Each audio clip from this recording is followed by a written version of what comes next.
En 2010, en 2011, en 2012, il était presque impossible de réparer un téléphone qui est endommagé.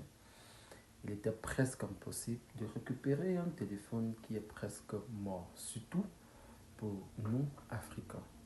Mais j'ai envie de vous dire, aujourd'hui, avec la révolution technologique, la réparation des téléphones n'est plus qu'une question de curiosité et de détermination. Tout à l'heure, j'ai reçu un client dans mon bureau. Il me fait savoir que depuis un bon moment, son appareil ne démarre pas. Son appareil ne fonctionne pas. Après le diagnostic, je me suis rendu compte qu'effectivement, son appareil ne démarre pas. Voilà l'appareil en question. Voilà, il est en charge, cet appareil. C'est la tablette. Il me fait savoir que c'est la tablette de sa fille. Voilà, c'est en charge.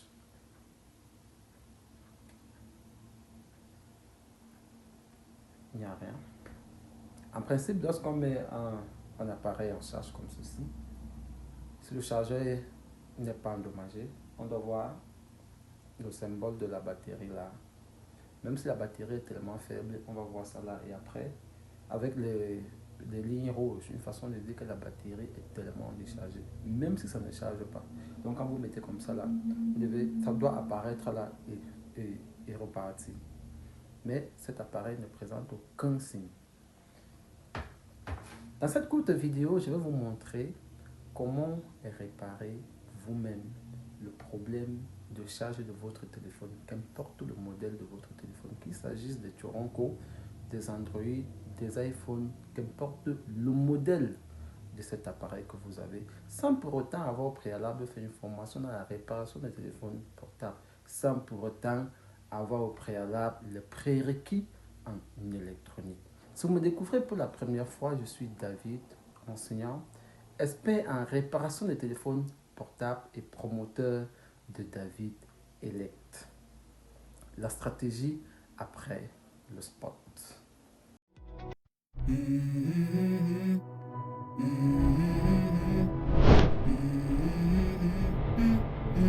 Let's go. I wake up to a little bit of drool on my pillow, feel like it's gonna be a bad day. Yeah, I'm tired of shit, and the coffee ain't hit yet, damn, ain't that great.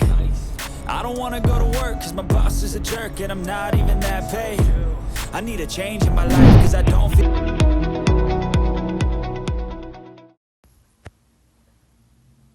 Vous savez, nous sommes arrivés à un moment où le téléphone portable est devenu pour certains un outil de travail.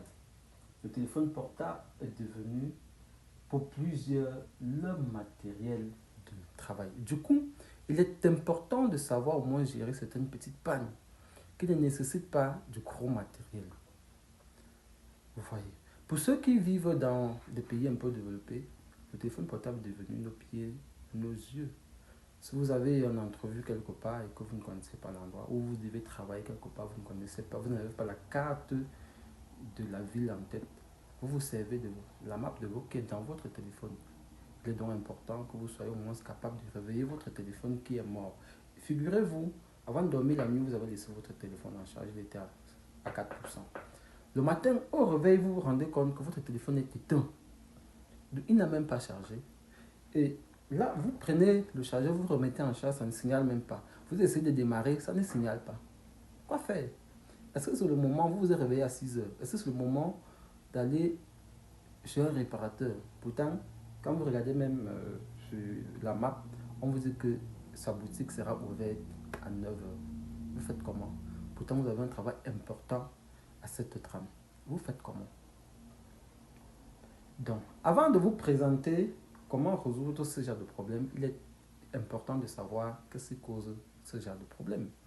Ici, nous allons énumérer trois causes majeures, trois principales causes.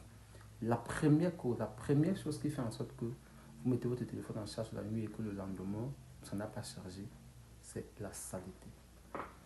Ah oui, la saleté. Vous savez, nos habits sont faits de coton, notre sac également fait de coton. Pour ceux qui ont des tapis chez eux, la maison est remplie de coton. Vous avez déjà fait presque 4 mois avec votre téléphone, ou 5 mois, ou 6 mois. Une fois que vous avez fini d'utiliser votre téléphone, n'est-ce pas, vous mettez dans le sac ou vous mettez dans la poche. Or, votre habit est fait de coton. Du coup, le coton pas à l'intérieur de votre circuit de charge en petite quantité. Chaque fois que vous le faites, ça peut être que c'est le chargeur lui-même qui porte la saleté et met à l'intérieur. Comme c'est une petite quantité, comme c'est une petite quantité, vous ne voyez pas. Mais à la longue, une fois que ça a rempli là, ça bouche, n'est-ce pas, le tronc. Ça fait qu'il n'y a plus fusion. Parce que pour que le téléphone charge, voici le circuit de charge à l'intérieur de votre téléphone. Voici les pattes du chargeur. Donc pour que ça charge, il faut que ce soit comme ça. Quand c'est comme ça charge. Maintenant, si le coton est au milieu, si la saleté est au milieu, donc entre les pattes de circuit de charge et votre chargeur, la charge ne va pas passer. C'est vrai, le circuit de charge va entrer. Vous allez mettre là.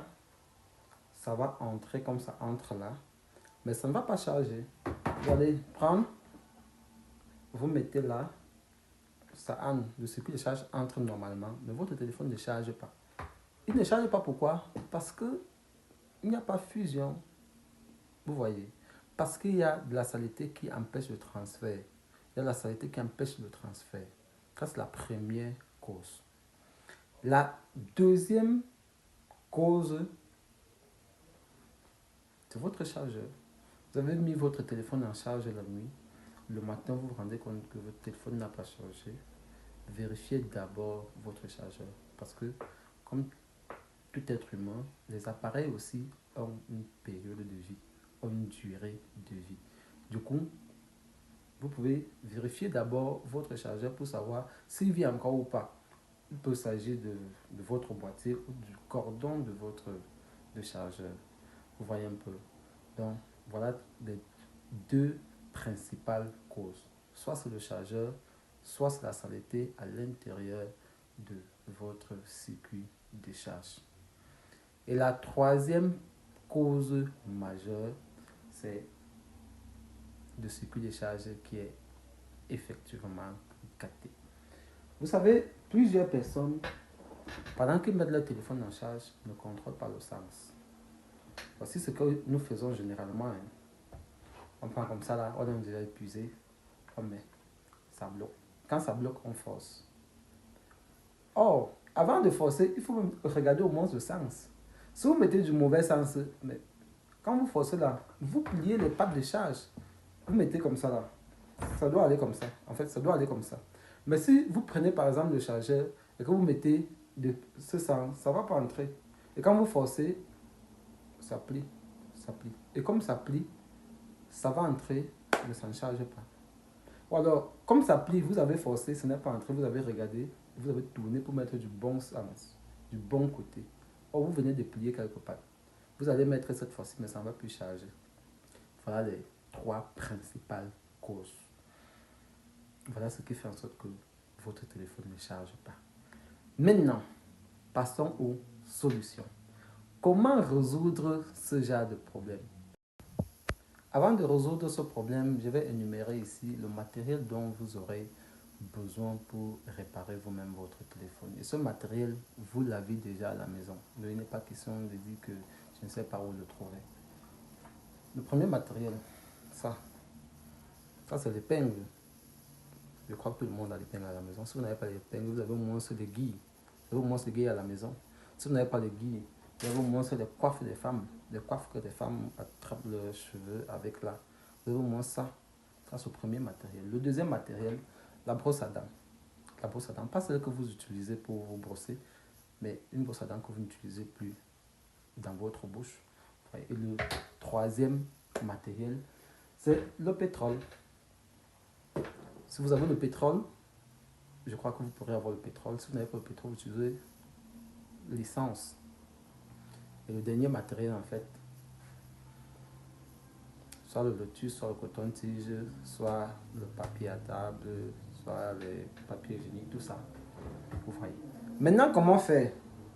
Ça, c'est valable pour iPhone, circuit de charge de type C, donc Phantom, circuit de charge Android, les tablettes, même les powerbanks, tout.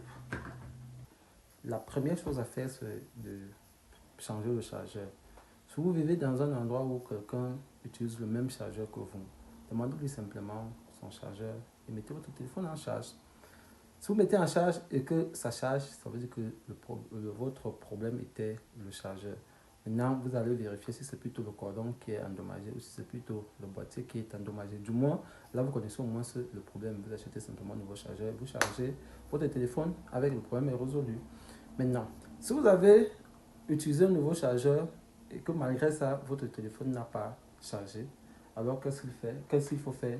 Vous prenez votre brosse, vous prenez le pétrole si vous en avez. Si vous n'avez pas le pétrole, vous avez au moins le carburant, vous utilisez.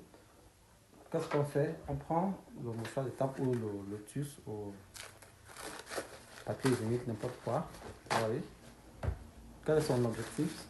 C'est d'empêcher que le produit parte sur l'afficheur. Donc, mettons, je veux travailler sur cette tablette.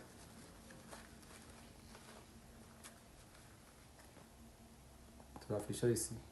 Je suis en train de protéger l'afficheur. Vous voyez? Une fois le produit mis sur la brosse, vous mettez quelques gouttes, après vous secouez comme ça pour que certaines gouttes là quittent, vous voyez. Là maintenant, vous faites quoi? Vous brossez. Le papier hygiénique, bien le lotus, empêche que le liquide coule sur l'afficheur. Donc, vous brossez, vous brossez, vous brossez légèrement, vous brossez légèrement, vous brossez légèrement, vous brossez légèrement. Après ça, vous posez votre brosse, vous enlevez votre papier hygiénique ou votre lotus et vous prenez l'épingle ou l'aiguille ou la coiffe, n'importe quoi qui est pointu et qui peut entrer dans votre circuit de charge. Vous nettoyez la saleté, vous enlevez, vous allez vous rendre compte qu'il y a une saleté noire qui quitte en coton.